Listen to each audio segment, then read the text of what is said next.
श्रोते हो नमस्ते. श्रोते हो, आज एक सुंदर अशी कथा घेऊन आलोय. पुन्हा पुन्हा ऐकावी आणि पुन्हा पुन्हा वाचावी अशी कथा. आईचे डोळे. लेखक आहेत प्रवीण दवणे. ही कथा खूप सुंदर आहे. प्रत्येक पालकांनी आपल्या मुलांना जरूर वाचून दाखवावी, जरूर ऐकवावी अशी कथा. गुणवत्ता यादीत चमकलेल्या रामकृष्णाचं अभिनंदन करण्यासाठी मी फुलांचा गुच्छ घेऊन त्याचं घर शोधत शोधत गेलो.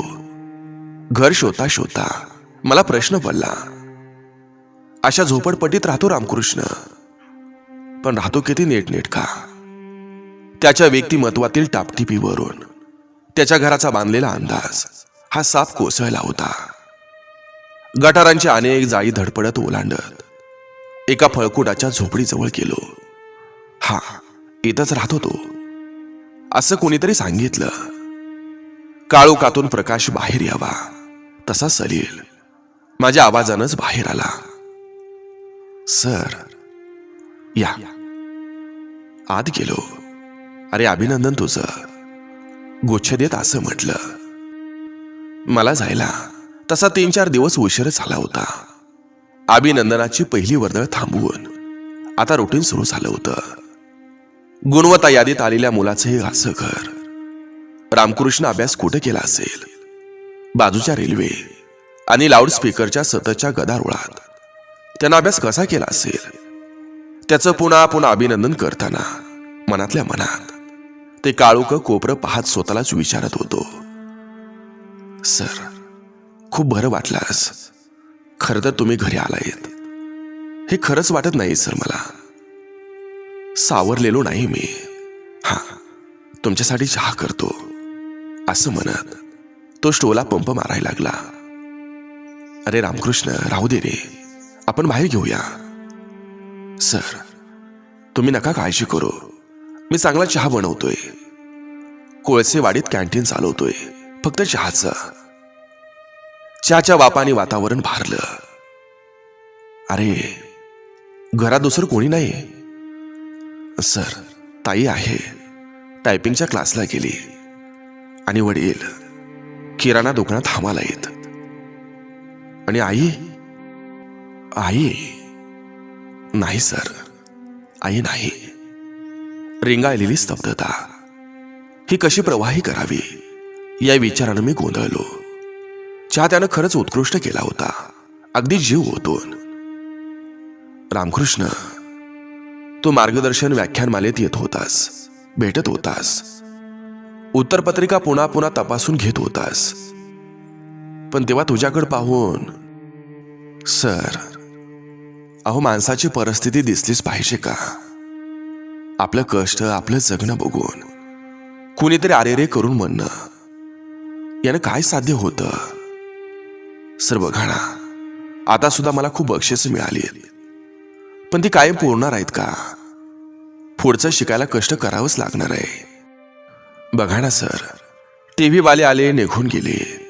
एका मोठ्या क्लबचे अध्यक्ष आले, आणि आमदार खासदार गाडी आत येत नाही म्हणून उतरून आतही आले नाहीत. सर बघा, परिस्थिती माणसाला आहे त्यापेक्षा मोठं करते. बघा ना, रामकृष्णाची ती चमक गुणवत्ता यादीत उरली नव्हती.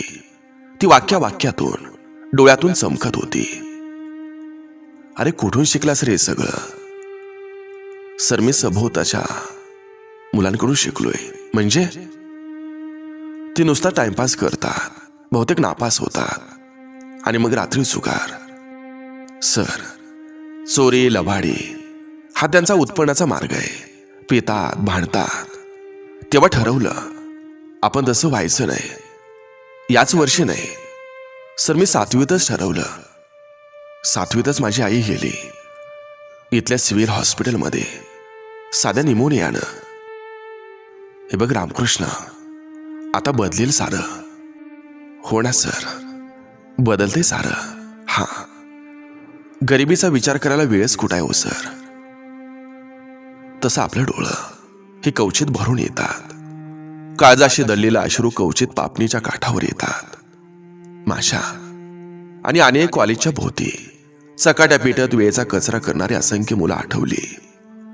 रानगेंड्याप्रमाणे फटफट्या घेऊन ती उधळणारी, देणग्या फी देऊन प्रवेश घेणारी, तरी वर्गात बसणं पाप मानणारे असंख्य मुलं आणि त्यांच्याच वयाचा रामकृष्ण, असे अनेक चेहरे डोळ्यासमोर झरकन तळवून गेले. रामकृष्ण एकदा माझ्या वर्गात ये मुलांशी गप्पा मारायला. सर, एवढं मोठं करू नका मला. अहो, अशी काबाड कष्ट करून शिकणारी माझ्यासारखी अनेक आहेत मुलं. मनातला वाचमन जागा असला की कोणी सांगावं लागत नाही. आपण कुठल्या परिस्थितीत जगतो, आपले पालक रक्ताचं पाणी करून आपल्याला कसं शिकवतात याची आठवण सतत जागी असेल ना, तर शाळेच्या वर्गातल्या अभ्यासानेही मार्क मिळत असतात. क्लासेस बिसेची चेन झपाळू मुलांसाठी असते. रिक्षापर्यंत रामकृष्ण बरोबर आला. तिथपर्यंत बोलत राहिलो बराच वेळ.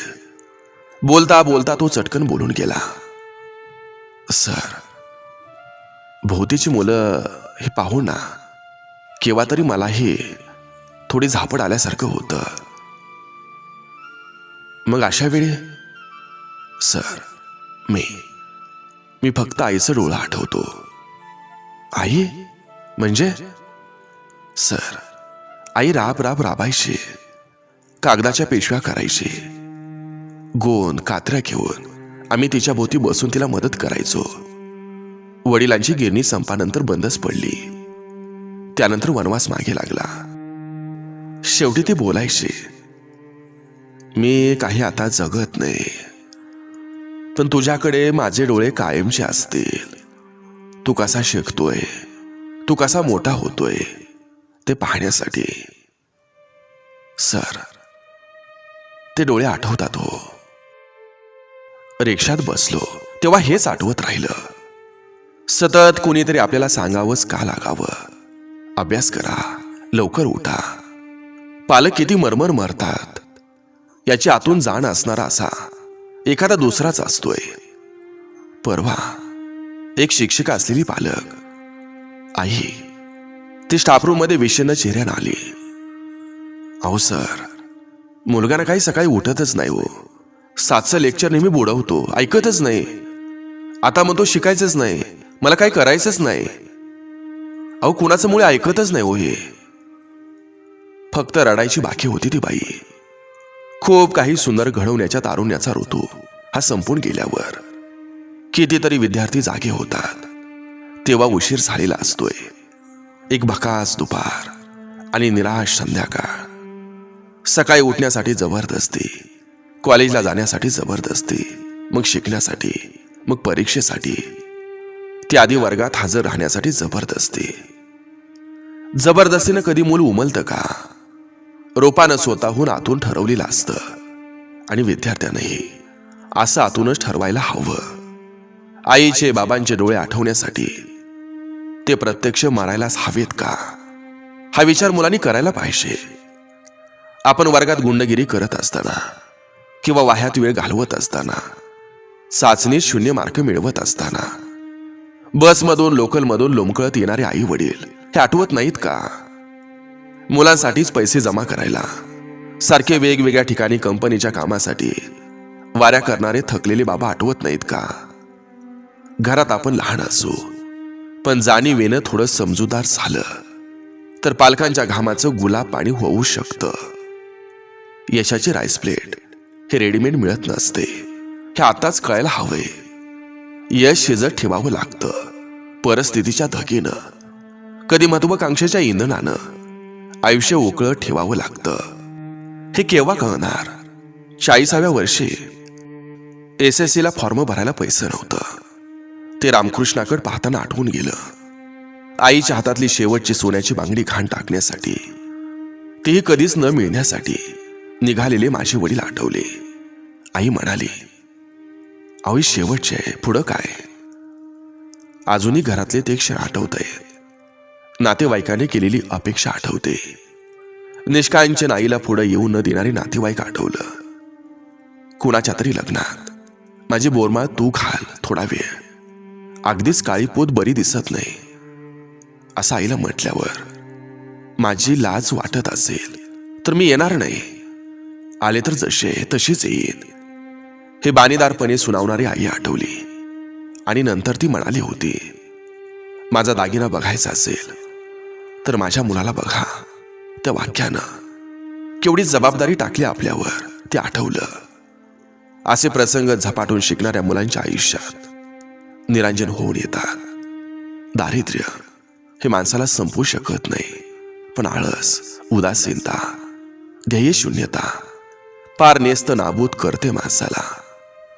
मला दिलेल्या एका मुलाखतीतलं आशा भोसले यांचं वाक्य आठवलं, सुखी माणूस कधी कलावंत होऊ शकत नसतोय.